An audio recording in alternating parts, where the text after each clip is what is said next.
Very good afternoon and welcome. आप देख रहे हैं आज का बाजार जागर बिजनेस के डिजिटल प्लेटफॉर्म पे। बाजारों में आज एक बार फिर एक अच्छा मोमेंटम बना हुआ है। निफ्टी 26,000 के आंकड़े के पार। आज ये देखना होगा कि क्लोजिंग कहाँ होती है, 26,000 के ऊपर सस्टेन करता है या नहीं।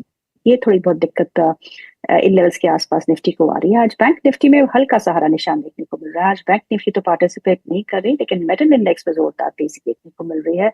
चुनिंदा आईटी स्टॉक्स जो है वो अच्छा प्रदर्शन इस समय दिखाते हुए, और ऑयल एंड गैस स्पेस से ओएनजीसी जैसी कंपनियों में भी एक अच्छा रुझान है। रिलायंस इंडस्ट्रीज निफ्टी को इस समय होल्ड करते हुए आज सुबह से ही एक अच्छे रुझान के साथ कामकाज कर रहे हैं। बट बहुत सारी अनाउंसमेंट्स भी आई है जिसका एक सकारात्मक और नकारात्मक इम्पैक्ट दोनों हमारे बाजारों पर देखने को मिल रहा है। तो एक और स्टेटमेंट ट्रंप की तरफ से, have great respect for Indian PM, going to do a trade deal with India very soon. तो ये स्टेटमेंट जो है आज थोड़ा बहुत बाजारों को सहारा देते हुए, और उसके बाद अगर हम यूएस मार्केट्स की बात करें, वहां तो रिकॉर्ड स्तर देखने को मिल ही रहे हैं। आज एफओएमसी की बैठक है, आउटकम देर रात हमको देखने को सुनने को मिलेगा। 25 बेसिस पॉइंट की कटौती की संभावनाएं अभी भी जताई जा रही है। साथ में ही पीएसयू बैंकिंग स्पेस में देखो बहुत सारे आर्टिकल है। 49% एफडीआई करने की भी बात चल रही है, और कहीं कहीं पर दो बैंक्स को मर्ज करने की भी बात चल रही है। इस पे भी हम चर्चा करेंगे। चलिए, दो खास मेहमान हमारे साथ जुड़ चुके हैं। Mister Amit Goyal, is co founder and chief global strategist at pace 360, and mister Gaurav Bisa, his vice president at InCred equities. आप दोनों का बहुत बहुत स्वागत है कार्यक्रम में। My first question goes to Amit sir, we are meeting after a long time and बाजार जो है एक बार फिर ऑल टाइम हाई के आसपास कामकाज करते हुए, इस बार क्या ऑल टाइम नया रिकॉर्ड हाई छूने की संभावनाएं आपको लगती है, और अगर लगती है तो क्यों, और अगर नहीं लगती तो क्यों? गीतू, सबसे पहले तो मुझे कार्यक्रम में शामिल करने के लिए बहुत बहुत शुक्रिया। मेरा ऐसा मानना है प्लेजर। कि न्यू हाई अब बहुत ही जल्दी लगना चाहिए। आई थिंक इंडियन मार्केट्स में एक बहुत लंबा हमने कंसोलिडेशन देखा है गीतू, जी। एंड इससे बहुत सारी चीजें इंडियन मार्केट के फेवर में चल रही हैं। Of course hmm, GST cuts एक बहुत बड़ा फैक्टर था। हम्म, इकोनॉमिक नंबर्स जो हैं बहुत अच्छे आए हैं पिछले कुछ महीनों में। जी। Corporate results largely in line है, बल्कि there is some ground for optimism hmm, about corporate results. और ग्लोबली जो है एक बहुत बड़ा एक यूफोरिक रैली चल रही है, और India is a late entrant into this rally. India has missed out the global rally in the last 12 months, मगर India correct. is now one of the latest entrants into this rally, and तमाम जो technical factors हैं and some of the immediate fundamental factors वो rally को support कर रहे हैं। And मेरा ऐसा मानना है कि निफ्टी में एक ब्रेकआउट जो है वो प्रैक्टिकली हो चुका है, और अभी वो और सॉलिडिफाई होने वाला है ब्रेकआउट। एंड आई फील कि Nifty okay. Up to about 26,700 to 27,000 का लेवल हमें बहुत जल्दी दिखता है गीतू। ये हमें 30 नवंबर तक का ही समय लगेगा, उससे ज्यादा का समय नहीं लगेगा। आई okay. Before November is out हम शायद 26,700 से लेके 27,000 तक के लेवल पे जा चुके होंगे। And I okay. Think this rally would have largely played out. Very good afternoon, Gaurav. Thank you so much for joining in. You are also meeting me after such a long time. In levels पे Nifty पे क्या करना चाहिए? 26,000 का आंकड़ा एक बार फिर हमने आज क्रॉस किया। कल भी किया था, लेकिन उसके नीचे क्लोजिंग थी। आज मॉर्निंग में ही हमने आंकड़ा पार किया, लेकिन हम 26,100 के ऊपर टिकते नहीं हैं। और क्या लगता है आपको, यहाँ से क्या करना चाहिए, और बैंक निफ्टी पे इस समय क्या सिचुएशन बनी हुई? Good afternoon Geetu, thank you for inviting to show. देखिए, एक पार्ट का क्वेश्चन का एक जवाब जो है, छोटा पार्ट वो आप दे चुके हैं। यहाँ पे अगर आप देखेंगे तो आपने सही कहा, 26,000 हमने 2-3 बार अटेम्प्ट किया है, बट अनफॉर्चुनेटली इस पर सस्टेन नहीं हो पाया है। आज हम सस्टेन कर रहे हैं, देखते हैं क्लोजिंग आज उसके ऊपर होती है या नहीं होती है। मैं अमित जी के साथ सहमत हो रहा है इससे कि यहाँ पे एक मोमेंटम जो है वो पॉजिटिव ही लग रहा है। और एक देखिए, मुझे लगता नहीं कि हमको फ्रेश लाइफ टाइम हाई की बात करनी चाहिए, जस्ट 1% अवे। तो अगर हम करेक्ट। 1% के लिए बात करें तो शायद इतने बड़े चैनल पे सही रहेगा नहीं। मुझे ये लगता है कि यहाँ पे जैसे इन्होंने कहा कि 26,500 700 या मे बी 27,000, वो एक लक्ष्य के लिए प्ले करना चाहिए। आप निफ्टी देखिए, बैंक निफ्टी देखिए, सेंसेक्स देखिए, सभी ब्रेकआउट्स के ऊपर है। निफ्टी में एक अच्छा फॉलिंग ट्रेंड का ब्रेकआउट हुआ है, एक कंसोलिडेशन ब्रेकआउट हुआ था 26,000 के ऊपर। तो वो एक सस्टेन हो रहा है। दूसरा बैंक निफ्टी का था 57,500 पे एक ब्रेकआउट सस्टेन हो रहा है। सेंसेक्स में एक ब्रेकआउट हो चुका है, वो भी सस्टेन हो रहा है। तो सारे मेजर इंडेक्सेस जो है वो ब्रेकआउट के ऊपर ट्रेड कर रहे हैं। वैसा ही यूफोरिया, वैसा ही पॉजिटिविटी जो है वो आपको ब्रॉडर मार्केट में देखने मिल रही है। बट ओवरऑल अगर आप देखेंगे तो लार्ज कैप्स देख लीजिए, काफी अच्छा परफॉर्मेंस हमको लार्ज कैप से देखने मिल रहा है। तो मुझे लगता है कि ये रैली सस्टेन होनी चाहिए। ट्रेडिंग थोड़ा डिफिकल्ट रहेगा। देखिए मुझे आज भी अच्छा लगा था देने के लिए निफ्टी। हमने अपने क्लाइंट्स को फिलहाल बाय की सलाह नहीं दी है, क्योंकि इवेंट्स आ रहे हैं, फेड पॉलिसी है, उसके बाद यूरोप की पॉलिसी आएगी। तो यहाँ पे एक मोमेंटम वोलेटाइल मोमेंट आपको देखने मिल सकता है। बट ओवरऑल स्ट्रक्चर काफी बेहतरीन लग रहा है। और एक बार fresh FI within striking distance है। और मोमेंटम जो है it can take it towards 26,500 to 27,000। Gaurav ji ये बताइएगा, क्योंकि अब नई सीरीज का आगमन हो चुका है, नवंबर सीरीज, और एफआईआई के आंकड़े क्या कहते हैं? On the derivative side positions हल्की हुई है, their short positions have decline. अब और कल की खरीदारी को देखते हुए आपको क्या लगता है? देखिए मैं डेरिवेटिव्स को बहुत इंटेंसली फॉलो नहीं करता हूँ। एक okay. It's part of small part of my study, जिसको मैं फॉलो ओके। कर रहा हूँ। But overall okay. अगर आप देखेंगे जो मैं समझ पा रहा हूँ कल का, it has more to with जो आपके स्टॉक फ्यूचर्स हैं वो शायद डिलीवरी करेक्ट। में कन्वर्ट हुए होंगे। ओके। बाकी ऐसा अनयूजुअल नंबर्स आइडियली आपको देखने मिलता नहीं है। दूसरा, इन जनरल चाहे आप एफ पकड़िए, चाहे आप कैश पकड़िए, या कोई और सेगमेंट ही पकड़ लीजिए, एक फॉलो अप बाइंग काफी इंपॉर्टेंट हो जाता है। ऐसा हो सकता है कि जेन्युइन बाइंग आपको कोई एक पर्टिकुलर डे में देखने मिले, बट क्या वो वन ऑफ है या उसमें वापस एक बाइंग आपको इमर्ज हो रही है, वो इंपॉर्टेंट होता है। Same with Nifty. निफ्टी अगर कोई एक दिन 200 पॉइंट ऊपर है, बट अगले दिन वापस उसमें से 150 पॉइंट नीचे चली जाती है, तो आपका ट्रेंड उसको कंटिन्यूशन नहीं कहेंगे आप। तो एक अच्छे कैंडल के बाद में एक फॉलो अप कैंडल होना जरूरी है। सिमिलरली एक डेटा, अगर एक अच्छा पॉजिटिव स्ट्रॉन्ग डेटा अगर इमर्ज होता है, तो उसके अगले दिन आपको फिर एक पॉजिटिव डेटा होने की जरूरत है। तो आप कह सकते हैं कि हाँ ये कंटिन्यूड ओके। देखने मिला है और वन ऑफ नहीं ओके। था। तो मेरे हिसाब से अभी भी सिस्टम्स में शॉर्ट्स थोड़े बहुत हैं। इफ आई नॉट रॉन्ग 93% थे कुछ हफ्ता दो हफ्ता पहले। अब ऑलमोस्ट अराउंड 65 के आसपास में है। थोड़े बहुत शॉर्ट्स अभी भी बचे हैं, जीरो कभी होते नहीं है। बट मुझे लगता है कि यहाँ पे थोड़ी शॉर्ट कवरिंग और आ सकती है, और ये एग्रीवेट हो सकती है अगर 26,000 सस्टेन होता है तो। अमित सर, बहुत सारे लोगों का ये कहना है कि हालांकि इंडेक्स जो है अपने all time high, life highs के बहुत करीब है, लेकिन उनके पोर्टफोलियो में कुछ बदलाव देखने को नहीं मिला, उतनी गेन्स देखने को नहीं मिले। इसके बारे में आप क्या कहेंगे? तो अगर आप लाइफ टाइम हाई निफ्टी पे देखते हैं, तो कौन से ऐसे स्टॉक्स या सेक्टर्स है जो आपको लगता है कि अभी भी रैली में पार्टिसिपेट कर सकते हैं?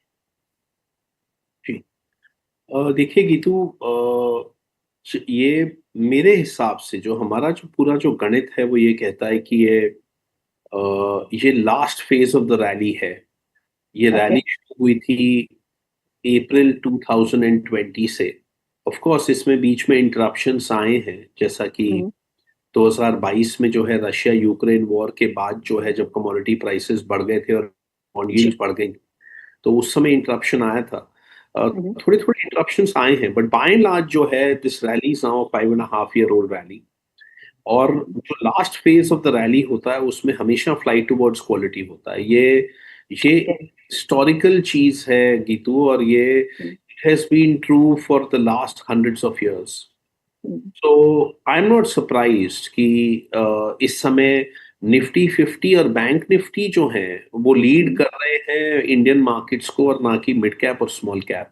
एंड जी। आई एम नॉट सरप्राइज्ड कि यूएस में S&P 500 और नैस्डैक 100 जो है वो ड्राइव कर रहे हैं रैली को, and not your Russell 2000 and so correct. On and so fourth. मैं जापान, मैं यूरोप में तमाम कंट्रीज के बारे में मैं सेम चीज कह सकता हूँ कि there is flight towards quality, और जो लीडर्स हैं वो वहां पे पैसा जा रहा है। जो लेगार्ड्स हैं या जो छोटी कंपनीज हैं वहां पे पैसा नहीं जा रहा है Geetu. It's a global trend. Correct. And think ये ट्रेंड आपको शायद ये ट्रेंड रहने वाला है। सो विच ओके। इज वाई हमने केवल अपने क्लाइंट्स को निफ्टी और बैंक निफ्टी में ही हमने बाइंग की सलाह दी है। हमने okay. Small cap mid cap की तरफ हम जाने का सोच भी नहीं रहे हैं। वहां पे बहुत ज्यादा ओवर वैल्यूएशन है, बहुत सारे लॉन्गर टर्म इश्यूज हैं। सो एक विंडो ऑफ अपॉर्चुनिटी हम लोगों को दिख रही थी कुछ हफ्तों के लिए या 2 महीनों के लिए, and we want to take advantage of that window of opportunity, and we are very clear in our mind कि ये रैली जब प्ले आउट कर जाएगी तो हमें मार्केट में स्टॉक इन बैरल हमें निकलना है, because longer term we are still of the opinion that this is a huge bubble, and 2026 और 27 जो हैं वो शायद ग्लोबल इक्विटीज के लिए और इंडियन इक्विटीज के लिए शायद वर्स्ट 2 years इन हिस्ट्री या worst 2 years in hundreds of years जा सकते हैं 2026 और 27. So it is make hay while the sun shines. Technical and immediate fundamental factors are supporting this rally. So take advantage of this rally, get in and then get out, and then just stay out. So that is the motto, and flight towards quality, and restrict yourself to blue chips, restrict yourself to large caps. That is the mantra of this rally. So I'm not surprised कि बहुत सारे लोगों के portfolios नहीं बढ़े हैं, and I think शायद हो सकता है कि निफ्टी 27,000 हो जाए और उनके पोर्टफोलियो यहाँ से केवल 1 या 2% ही बढ़े. ये मुमकिन है गीतू.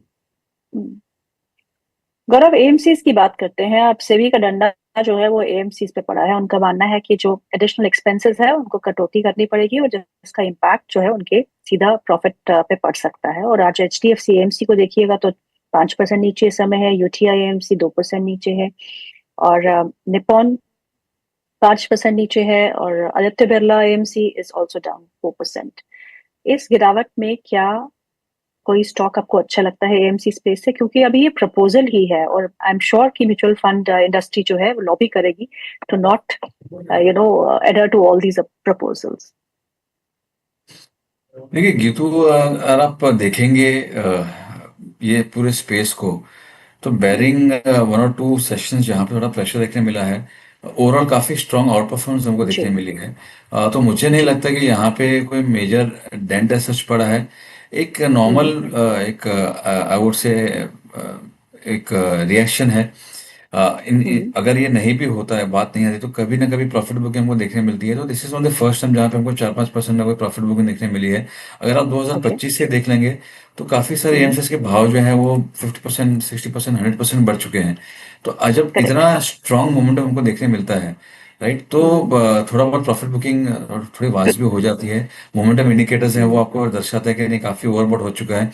तो अभी it can be because of news flow और फंडामेंटल इवेंट, और it can be purely technical reasoning.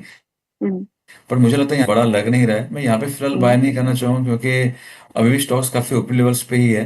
But HDFC AMC अपने सपोर्ट्स के आसपास में है, तो मैं एक बार इस पे फोकस रखूंगा. राइट अवे बाय नहीं करूंगा, बट अगर सस्टेन होता है अगर ये स्टॉक 5,000 के ऊपर, तो मुझे लगता है यहाँ पे फिर एक मौका देखने मिल सकता है.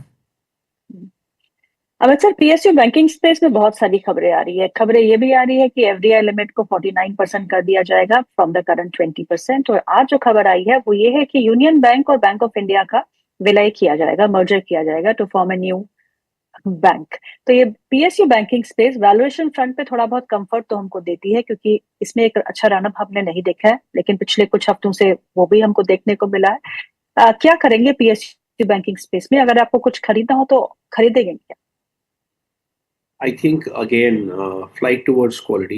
I think मैं SBI को खरीदना चाहूंगा गीतू, बट मैं लोअर रंग डाउन दी ऑर्डर जो है, जो PSU बैंक से, मैं वहां पे खरीदारी नहीं करना चाहूंगा. Because for me the mantra of this rally is very very clear. Stick to the bluest of the blue chips, stick to the largest of the large caps, and stick to the best quality out of the quality stocks. तो ये मंत्रा है हमारा.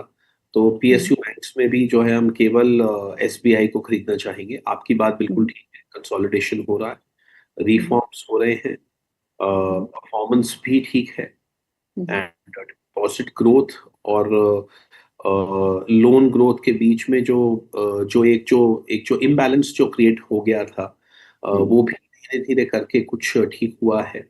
Overall things are looking good. So I would say कि PSU banks अच्छा कर सकते हैं गीतू.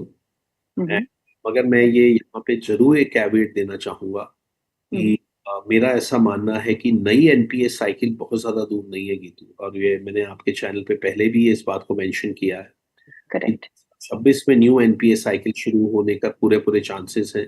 ये जो एसएमई को जो लेंडिंग हुई है, जो एनबीएफसीज को लेंडिंग हुई है, माइक्रो फाइनेंस को लेंडिंग हुई है, जो अनसिक्योर्ड पर्सनल लोन्स को लेंडिंग हुई है, इनमें से बहुत सारे जो हैं वो प्रॉब्लम एरियाज बन सकते हैं। So again it is make hay while the sun shines. इसलिए एक नियर टर्म ट्रेंड है आपके फेवर में, उसका आप एक फायदा ले सकते हैं, आप उसका फायदा लीजिए, but then at some stage one will have to go out of this trade. Gaurav, Adani green के स्टॉक को देखिएगा, ये स्टॉक 10% ऊपर है आज 1108 के स्तर पे, और दूसरा स्टॉक जहां एक अच्छा मोमेंटम है